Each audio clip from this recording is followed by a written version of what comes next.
Assalamualaikum warahmatullahi wabarakatuh. Waalaikumsalam warahmatullahi wabarakatuh.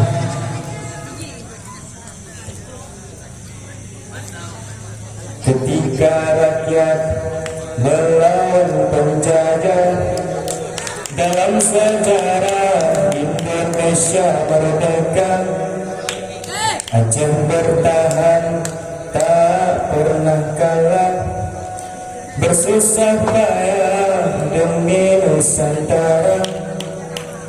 Soekarno-Hatta ke Aceh datang, mohon bantuan untuk bantu negara. Oh rakyat menyumbang 2 kapal terbang, cikal bakalnya PT Garuda. Dalam agresi Belanda kedua, Soekarno-Hatta ditawan Belanda. Mister Saprudin Prawira Negara kendalikan RI di Aceh Sumatera.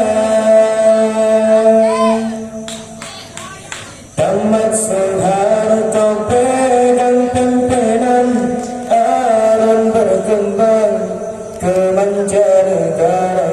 Oh seluruh provinsi dapat bagian hasil gas alam di Aceh Raya. Oh janganlah Aceh Tuhan lupakan yang telah berjasa seumur masa. Cinta yang ikhlas mari wakafkan, negeri yang aman, rakyat sejahtera.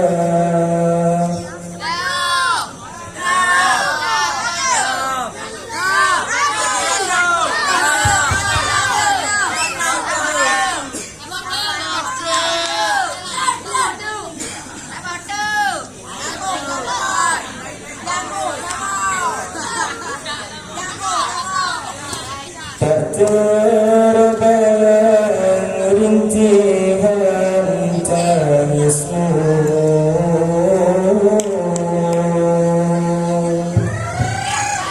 di saat melahirkanku. Betapa besar pengorbananmu,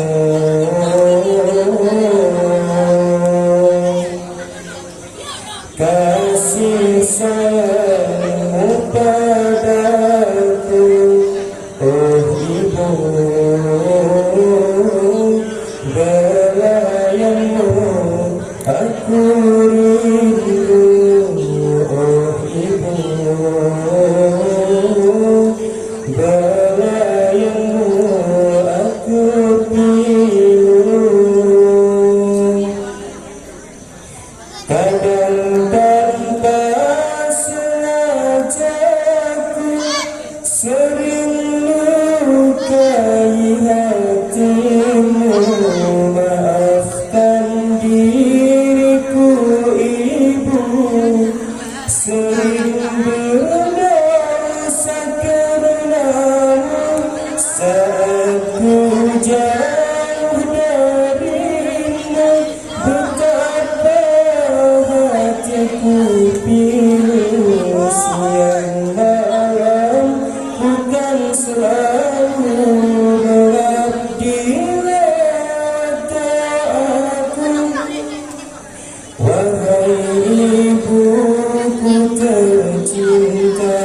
bisa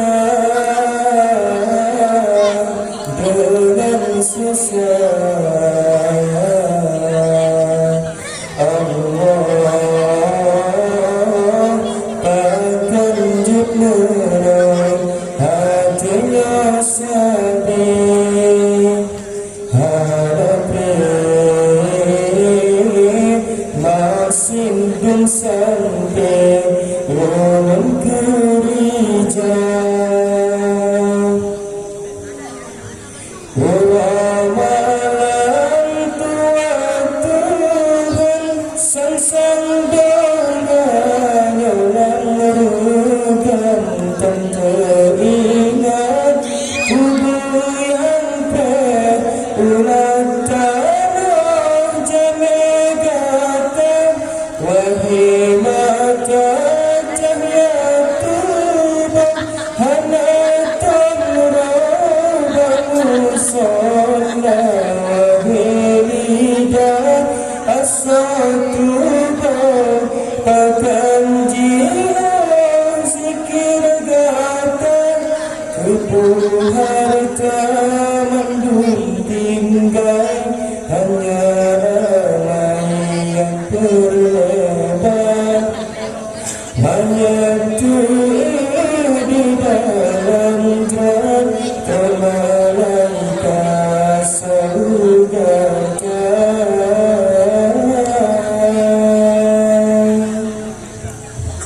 Sekian, assalamualaikum warahmatullahi wabarakatuh.